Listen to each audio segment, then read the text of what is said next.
Unggoy, ilagay na ang itlog, 3 binate. Pabati-bati. Next step. Wait lang. Ayan na. Yung noodles. Indomie yan. Hinalo. Sinusims. Shoshi. Oh.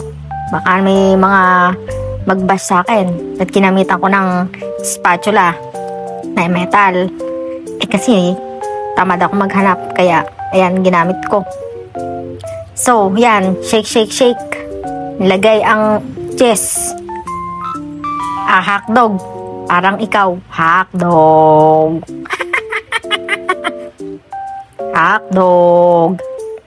Next step. Tinry ko lang. Di pala pwede.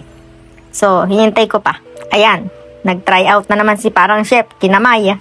Mekos na yan ang insan! Ayan! Pasensya na kung metal gamit ko sandok at yan, basta. Ikaw na bahala dyan. Ikaw na mag-adjust, buy. Next step. Nako, malaki ang pan. Ayan, naluto na yung cheese. Apakalit pala ng cheese na nailagay ko. Ayan, wasak na. Pangarap na Korean bulldog. Next step, piga-pigain. Hanggang sa maniit. Pagkatapos mong ganyan-ganyanin, pag malaki ang pan mo, ilagay mo lang, ipirmi mo lang sa gilid.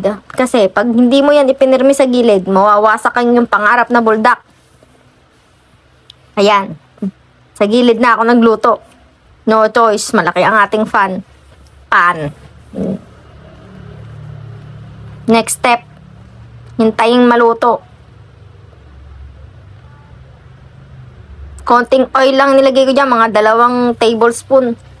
O sa Tagalog 2 kutsarang mantika. Mantika akong ginamit dyan. Vegetable oil.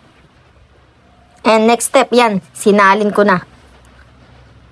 At eto na ang kinalabasan ng ating Korean bulldog. Pero wasak. Thank you for watching. Don't forget to subscribe.